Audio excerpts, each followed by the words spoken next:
Welcome to the show. That's Trav. I'm Drew. And I'm Trav. This is the Overdue Homework Podcast, and as always, we are here to give you our opinions on 80s and 90s media.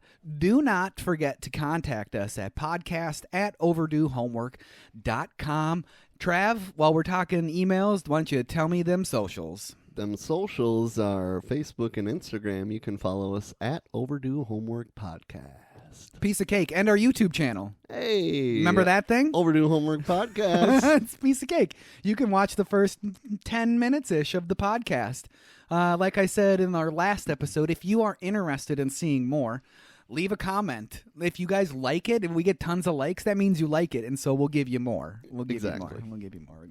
So, Trav, with all of that out of the way, how are you doing? I'm doing pretty good, Drew. I keep thinking as we record these that we're going to have to start recording like later in the episode to keep it interesting because we just give our life updates. True. But then at the same time, I seem to have an interesting story every time.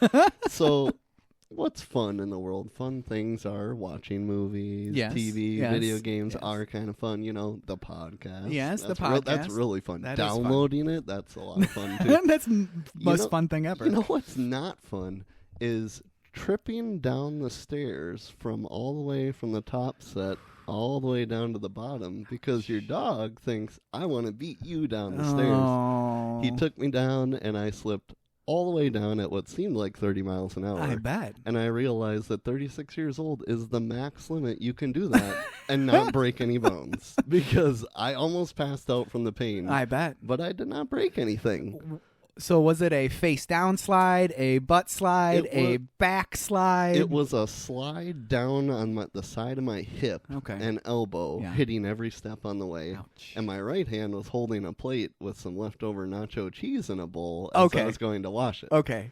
Inquiring minds want to know, did the cheese make it? The cheese made it all over the place. It did not last to the bottom. Lauren thought Doug tripped down the steps, and she came to see me basically face down with the plate going on the floor. And yeah, it was me that fell. Ouch. It was brutal. Plate didn't break. The plate didn't break. That's good. And it's all good, but that's what the side of my hip looks like. Oh, owie. I was just going to ask if you got a bad bruise. Yeah. Oh. It's bad. It's really bad. Send me that picture, and I'll put it in the video for the YouTubers. So send me that picture. I'll put it in the video. So you can see how gruesome it is. Put that video. Aside from that, I am doing really well, and I loved this movie. So how are you doing? I am doing pretty well. I don't have anything that interesting to report at all. All I know is if I would have fallen down the stairs, I probably would have broken my leg again. You're past the max limit. I'm telling you, 36 is the limit. That sounds very, very painful. And, you know, occasionally at work I have instances where I'll save myself, but I'll be tripping down some steps. And for some reason, as I'm falling and reaching for stuff, I get that feeling in my nose and my face like I've already hit it. Yeah. I don't know what it is about that, but it's just like the anticipation of me smashing my face into the ground or something. But I haven't fallen in a long time, and thank God, because the last time I fell really bad, I broke my leg. Yeah. So that's going on 6 years ago now, so it's in the past. It's in the past.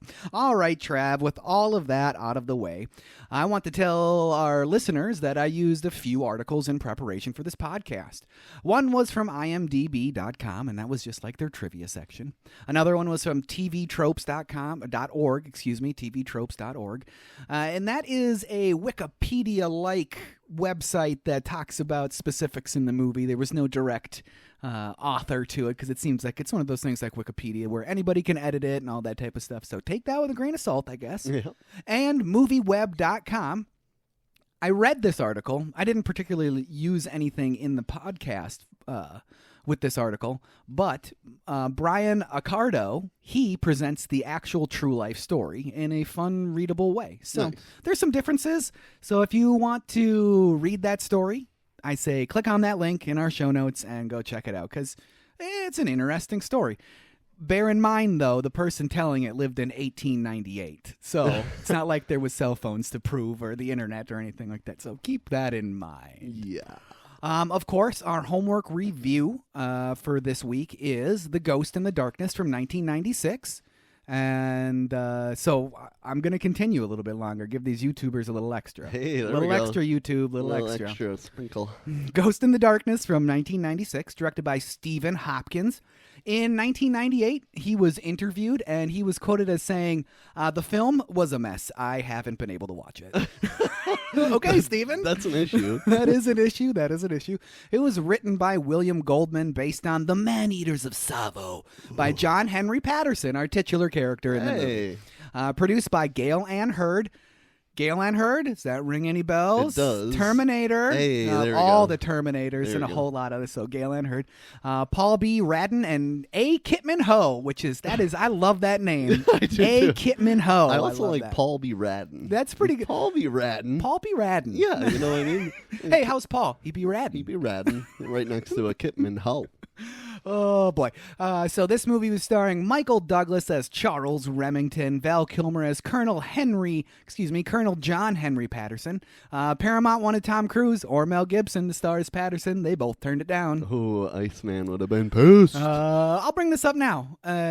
So Val Kilmer had just gotten done filming The Island of Dr. Moreau, Okay. and he had 4 months to prepare for this movie, which was not a long time to prepare an Irish accent. Yes, which is noticeable. But he went through like some really grueling, rigorous things that the director put him through to get ready for this role, and the director has nothing but good words about Val Kilmer getting ready for this role. He really wanted to do it because he was a giant fan of Africa, I guess. So, Sure. Just like his character, Nice. Mr. John Henry Patterson. We got John Canny as Samuel, Brian McCarty as Angus Starling, Bernard Hill as David Hawthorne, Puri as Abdullah, Tom Watkins as Sir Robert Belmont, Emily Mortimer as Helena Patterson, Henry Klee as Mahina, and Steve Mirakovich as something. Yeah. I didn't put that in there. Yeah, That's there all you right. It was released October 11th, 1996. It had a budget of $55 million, a box office of $75 million, which in 2025 money is $154.2 million. Nothing to sneeze at. Yeah. Nothing to sneeze at.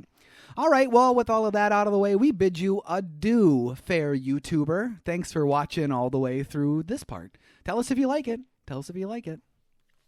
And we'll give you more. Bye-bye.